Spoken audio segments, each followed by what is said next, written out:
अगर अकबर चित्तौड़ पे आक्रमण करे तो जनता क्या सोचेगी? जैसे मान लो कि हमारा कोई नेता नाराज हो गया, और नाराज हो गए चाइना चले जाओ, जो पाकिस्तान ने था की समझा को नहीं, चाइना चले जाओ, और उसके जस्ट बाद चाइना हमारे ऊपर आक्रमण कर दे तो क्या सोचेंगे? पढ़ो देख तू, कितनो गद्दार आदमी है, देश के खिलाफ लिया है दुश्मनान। बोले यार जनता क्या सोचेगी कि यार मैं कैसा आदमी हूं, अपने बाप के खिलाफ मैं जलालुद्दीन मोहम्मद अकबर को लेके आऊं, यार मेरी तो बड़ी बदनामी होगी। ये रातों रात छोड़ के अपने पापा के पास आ गया। बोल पापा जी थारी व्यवस्था देख लीजिए, अकबर आक्रमण करेगा। यानी अकबर के आक्रमण की सूचना उदय सिंह को किसने दी? शक्ति सिंह ने। सुबह बढ़िया बोले शक्ति सिंह तो भाज गयो, बोल छोड़ो तो मालवा अभियान करो कैंसिल, चलो चित्तौड़। यहां से अकबर रवाना होगा किधर? चित्तौड़ की ओर। चलो भाई, किस पहाड़ी पे है चित्तौड़ दुर्ग? मेसा। कितो ऊंचो है? आधो किलोमीटर, 620 मीटर। 620 ये नहीं, मेसा पठार पे है चित्तौड़ दुर्ग, बहुत ऊंचाई के ऊपर है। कितना हो गया? 620, 1200 मीटर, आधो किलोमीटर हो गया। बहुत ऊंचाई, आधो किलोमीटर पहाड़ी ऊंचाई पे।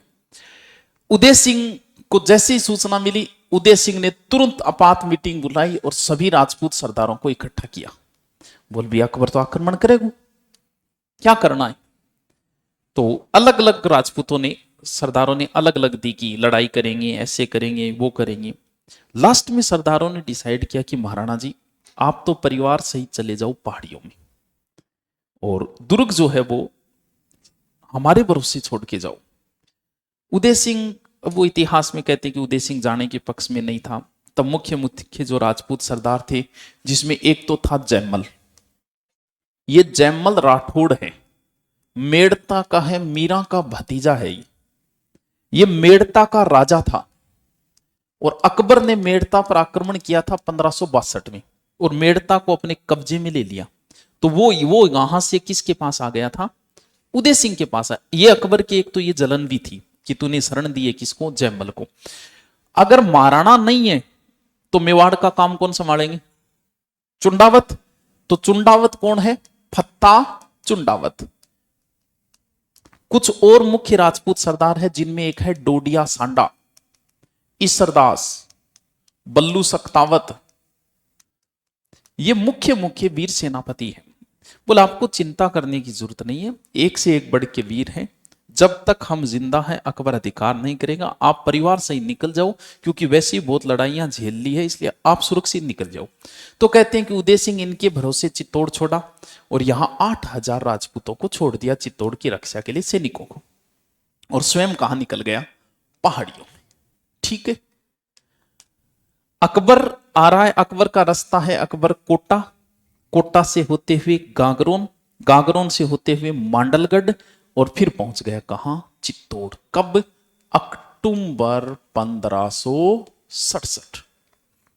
चित्तौड़ की चारों साइड अगर देखें, ये मान लो चित्तौड़, इसकी इधर वाली साइड में एक दरवाजा है लाखोटी।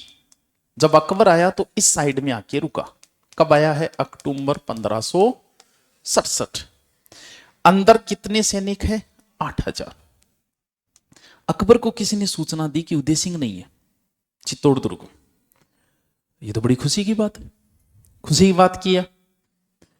आपके घर को कोई जीतने के लिए आया, आप घर पे नहीं, और आपने पड़ोसी को कह दिया कि तू देख ली, तो भाई जैसे आप अपने घर की रक्षा आप करोगे, वैसी पड़ोसी थोड़ी करेगा। बड़ी खुशी की बात है, तो जीतने में बड़ी आसानी हो जाएगी। बोले उदय सिंह कहां है? बोले उदय सिंह पहाड़ियों में है। इसने एक व्यक्ति को भेजा, हुसैन कुल्ली खां को, बोल जा। उदय सिंह ने ढूंढ के लाया, उदय सिंह नहीं मिले तो कोई बात नहीं, उदय सिंह परिवार को गिरफ्तार कर ली। अगर परिवार को भी पकड़ लिया तो भी चित्तौड़ दुर्ग के दरवाजे खुलवा लेंगे। हुसैन कुल्ली खां गया, ढूंढते ढूंढते कहते हैं कि एक बार बहुत नजदीक तक पहुंच गया था। दोनों की झड़प हुई, जिसमें हुसैन कुल्ली खां की एक अंगुली भी कट गई थी। ये जलन थी अकबर के, इसकी अंगुली काटी, क्योंकि महत्वपूर्ण सेनापति था। ये वापस आ गया, कोई बात नहीं, ये नहीं जीत पाया, यानी उदय सिंह को नहीं ढूंढ पाया। अक्टूबर में पहुंचा है अकबर किस साइड में? चित्तौड़ के अभी उत्तरी साइड में ही सेना आई है, क्योंकि चित्तौड़ को घेरना इतना आसान नहीं है। जब आप चित्तौड़ दुर्ग को देखोगे तो आपको पता चल जाएगा कि इस दुर्ग को घेरने में भी महीना भर लग सकता है आराम से। 8,000 अंदर।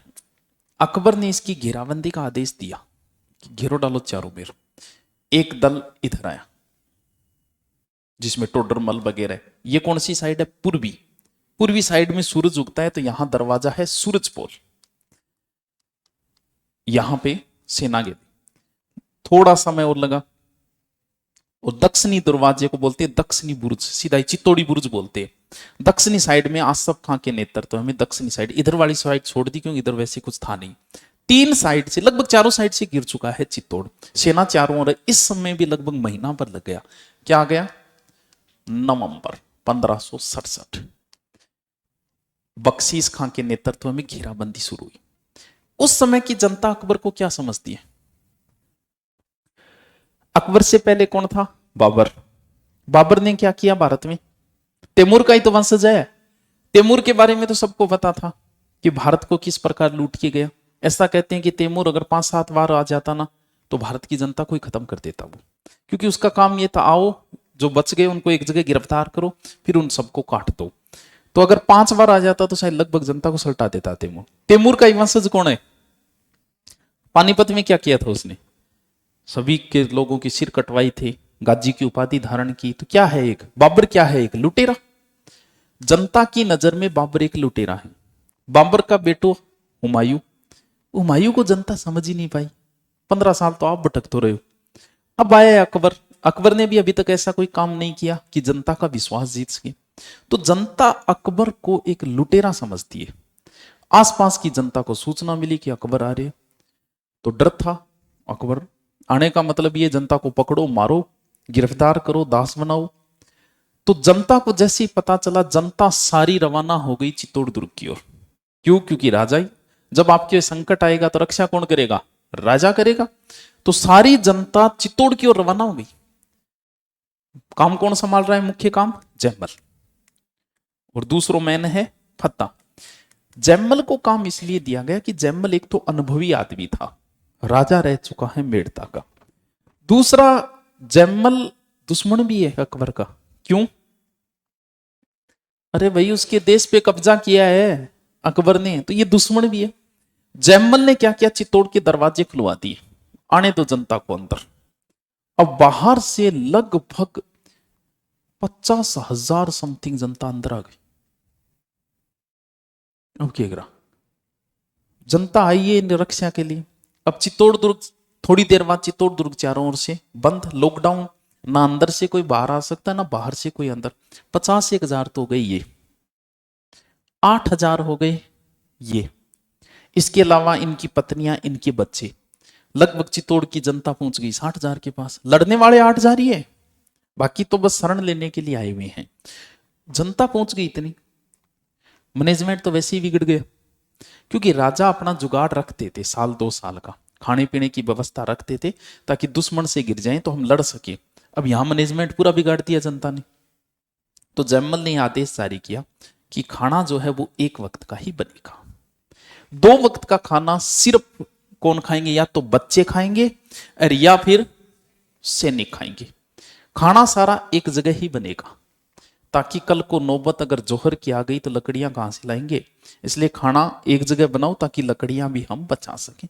ठीक ठाक है, मैनेज अपना कर रहा है। 1 महीना हो गया, अभी तक वैसे कोई प्रोसेस शुरू नहीं हुई है। अकबर ने चारों ओर तोप लगाने के आदेश दे दिए गए, चलाओ तोप। चित्तौड़ दुर्ग में धनुर्धारी सेना का नेतृत्व कर रहा था ईसरदास चौहान। ऊपर से धनुष बाण चलाई जा रहे हैं। अगर अकबर आदेश दे सेना को तो वो धनुष बाणों से सेना को रोक दे। जहां तक इनके धनुष की मारक क्षमता है उससे आगे सेना नहीं बढ़ पा रही।